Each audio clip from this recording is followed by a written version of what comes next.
రాజమండ్రి పునర్వైభవం కోసం, రాజమండ్రి సమీకృత అభివృద్ధి కోసం కమలం పువ్వు తోడుగా నరేంద్ర మోదీకి అండగా కదులుదా.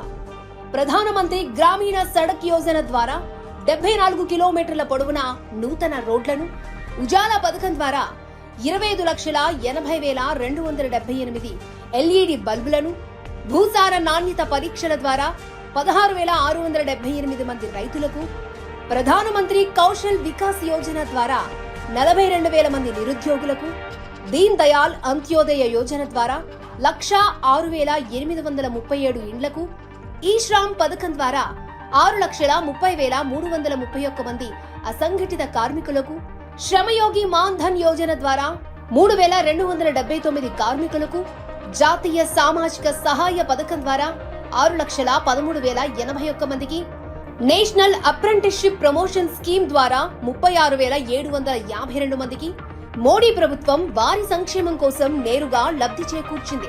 అందుకే రాజమండ్రి నియోజకవర్గాన్ని నరేంద్ర మోడీ గారికి బహుమతిగా అందిద్దాం.